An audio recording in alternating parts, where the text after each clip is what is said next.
Salam dalam kasih Tuhan kita Yesus Kristus bagi setiap umat Tuhan dimanapun berada. Senang sekali bisa kembali menjumpai saudara semua. Pada kesempatan kali ini saya mau membagikan sebuah penyampaian mengenai kesembuhan batin bagi anak yang mau digugurkan. Nah, pada pelajaran ini, kesembuhan batin bagi anak yang mau digugurkan, itu saya membagi dalam 3 sesi atau 3 video bersambung supaya bisa dibahas secara menyeluruh dan utuh. Dan saya berharap bahwa saudara bisa mengikutinya sehingga saudara bisa menerima pengajaran ini dengan secara lengkap, sehingga saudara juga bisa memakai pengajaran ini untuk memperlengkapi diri saudara, juga saudara bisa pakai untuk melayani jiwa-jiwa yang membutuhkan. Sesi yang pertama saya membahas mengenai alasan-alasan melakukan aborsi dan kebenaran firman Tuhan. Yang kedua, saya menyampaikan mengenai akibat-akibat bagi anak yang mau digugurkan. Dan kemudian bagian yang terakhir atau bagian yang ketiga, saya menyampaikan mengenai kesembuhan dan pemulihan bagi anak yang mau digugurkan. Mari kita mulai sesi kita yang pertama, yaitu mengenai alasan-alasan melakukan aborsi dan kebenaran firman Tuhan. Saya sangat kaget sekali ketika saya mengecek sebuah data dari sebuah website yang mengatakan bahwa kematian akibat aborsi atau pengguguran kandungan itu jauh lebih besar daripada kematian akibat kanker ataupun akibat perang yang selama ini sudah terjadi, dan bila itu diakumulasikan, rupanya kematian akibat aborsi jauh lebih tinggi dari semua penyebab yang tadi. Ini membuat saya berpikir betapa pentingnya untuk setiap umat Allah itu memiliki kebenaran firman Tuhan mengenai praktek aborsi ini. Namun sebelum kita masuk ke dalam kebenaran firman Tuhan mengenai aborsi, saya ingin membahas beberapa alasan bila pasangan atau salah satu dari orang tua atau calon orang tua atau mungkin dari si ibu itu sendiri mengambil sebuah tindakan untuk melakukan pengguguran kandungan. Saya mencatat begitu banyak alasan untuk orang bisa melakukan aborsi atau pengguguran kandungan. Namun dari begitu banyak ini saya akan memberikan beberapa di antaranya yang menjadi alasan mayoritas, ya, kemungkinan menjadi faktor alasan yang lebih banyak diutarakan orang ketika mereka melakukan aborsi. Alasan yang pertama untuk seorang wanita atau si ibu mengambil tindakan aborsi atau pengguguran kandungan karena belum siap menjadi ibu. Faktor belum siap menjadi ibu ini bisa dipicu oleh alasan-alasan yang lain. Misalkan si ibu ini nikah muda dan dia merasa masih terlalu muda untuk memiliki anak, dan dia tidak ingin apa yang dia sedang kerjakan, yang dia sedang kejar, yang dia sedang rintis.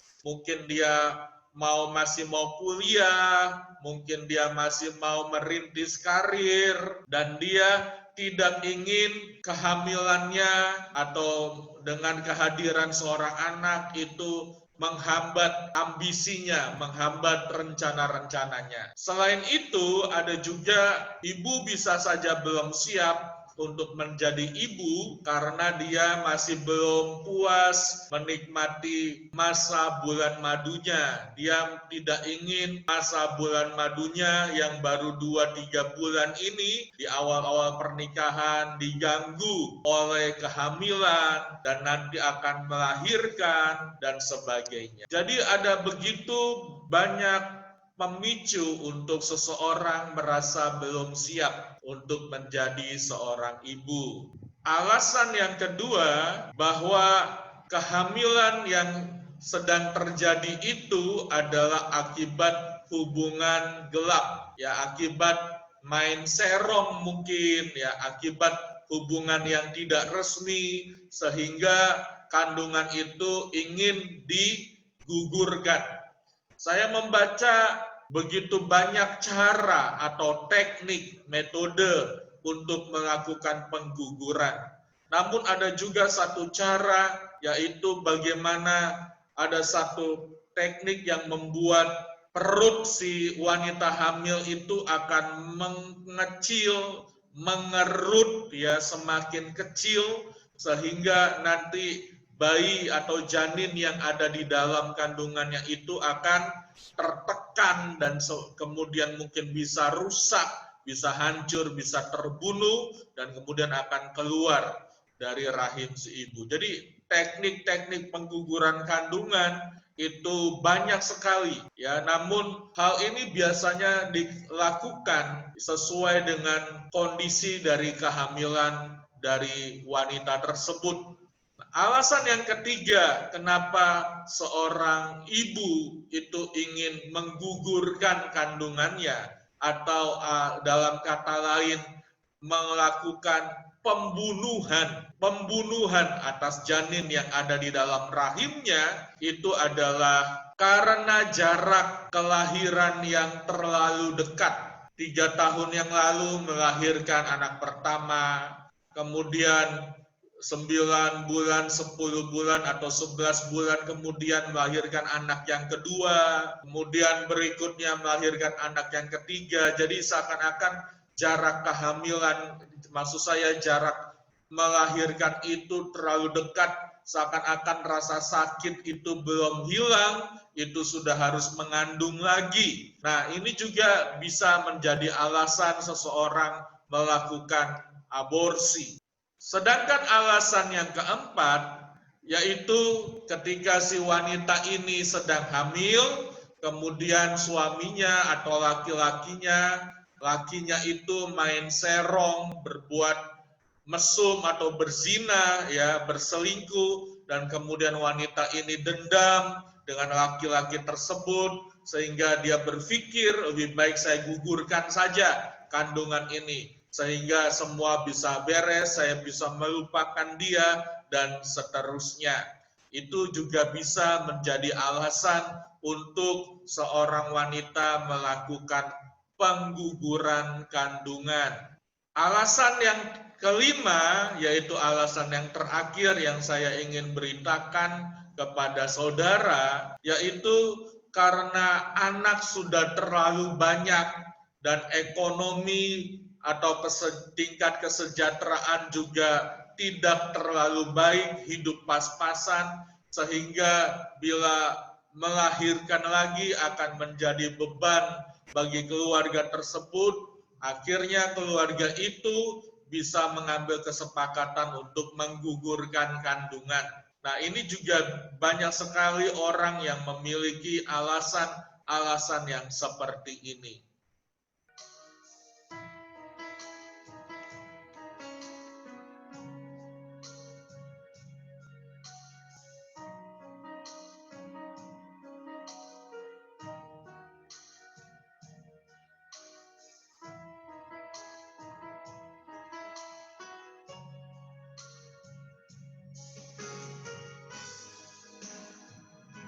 Sekarang kita akan melihat apa yang dikatakan firman Tuhan, kebenaran firman Tuhan mengenai praktek aborsi atau pengguguran kandungan ini, saudara.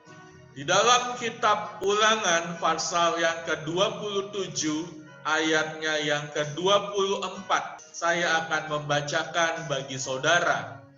Demikian firman Tuhan di dalam kitab Ulangan pasal 27 pada ayatnya yang ke-24, terkutuklah orang yang membunuh sesamanya manusia dengan tersembunyi. Dan seluruh bangsa itu haruslah berkata, amin. Terkutuklah orang yang membunuh sesamanya manusia dengan tersembunyi. Di dalam kitab Keluaran pasal 20 ayat yang ke-13 dikatakan, jangan membunuh. Jelas sekali firman Tuhan, jangan membunuh. Apapun alasan seseorang untuk melakukan aborsi. Aborsi itu adalah ketika sel telur dibuahi oleh sel sperma sehingga terjadi pembuahan, dan sejak dari itu sudah dimulai sebuah proses pembentukan seorang manusia, ya, dari proses terjadinya pembentukan janin. Nah, itu sudah berproses. Dia bukan tindakan pencegahan, dia bukan tindakan preventif, tapi aborsi adalah membunuh apa yang sudah ada. Sekalipun bentuknya itu belum sempurna, tapi di dalamnya sudah ada kehidupan. Itulah sebabnya firman Tuhan mengatakan bahwa pengguguran kandungan adalah tindakan pembunuhan. Tidak boleh disamarkan lagi, Bapak Ibu Saudara. Ini sudah jelas, tidak boleh disamarkan. Yang sudah jelas jangan disamarkan, ya, jangan dipudarkan. Ya, apa yang firman Tuhan katakan iya, harus iya. Apa yang firman Tuhan katakan tidak, harus tidak. Memang kehidupan manusia itu seringkali tidak seindah impian yang kita impikan. Pernikahan juga seringkali tidak seindah mimpi sebelum kita menikah. Ketika seseorang mau menikah dengan orang yang dia sangat cintai, ya, dan kemudian dia sudah membayangkan bagaikan tinggal di sebuah negeri fantasi yang namanya pernikahan. Namun ketika masuk ke dalam dunia realita dari pernikahan, memang mungkin tidak seindah itu. Tapi bukan berarti itu bisa menjadi sebuah alasan, bisa menjadi sebuah alasan untuk melegalkan sebuah tindakan pembunuhan yang bernama pengguguran kandungan atau aborsi. Saya mau jelaskan lagi dari satu bagian Alkitab yang lain. Saya akan bacakan kepada saudara dari kitab Mika pasal 6 ayat 7 bagian B. Akan kupersembahkankah anak sulungku karena pelanggaranku dan buah kandunganku karena dosaku sendiri. Ayat ini jelas sekali. Dan bukankah ini yang terjadi ketika seseorang melakukan aborsi? Dia yang melakukan kesalahan, dia yang melakukan hubungan intim di luar pernikahan, sampai akhirnya ada terbentuk janin di dalam rahimnya. Janin itu, anak itu tidak melakukan kesalahan apapun, tapi karena si wanita ingin menutupi rasa malu, tapi karena si wanita ini tidak ingin hidupnya terganggu, dia membunuh anak yang ada di dalam rahimnya sendiri. Bukankah itu sama seperti mengorbankan buah kandungan akibat dosanya sendiri? Dosa melahirkan dosa. Tidak ada dosa melahirkan kebaikan. Akar dosa melahirkan dosa. Perbuatan dosa berbuah dosa. Oleh sebab itu, Bapak Ibu Saudara, saya berdoa dengan sungguh-sungguh supaya setiap kita itu benar-benar berjalan di dalam firman Tuhan. Saya membaca bagaimana prosesnya pengguguran kandungan itu. Bahkan saya pernah menonton film dokumentarnya. Itu begitu mengerikan sekali apa yang dialami si anak ketika proses pembunuhan itu berlangsung. Mungkin bagi saudara yang punya kasus-kasus tertentu, mungkin karena alasan-alasan medis, alasan-alasan kesehatan, ya, itu saudara bisa konsultasikan terlebih dahulu kepada hamba Tuhan, kepada gembala di mana Bapak dan Ibu berjemaat.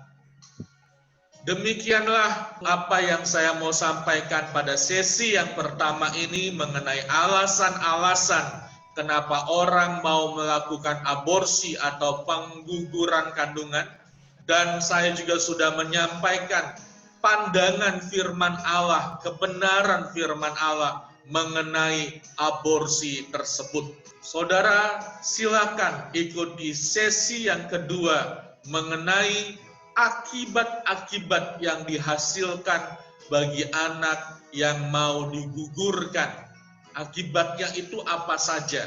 Ya, mungkin orang tersebut, anak itu sudah mau digugurkan, tapi dia tidak gugur, dan dia lahir, dan dia besar, dia dewasa, dia akan menanggung akibat-akibat dari tindakan-tindakan yang dilakukan ketika mau menggugurkannya ketika masih di dalam kandungan.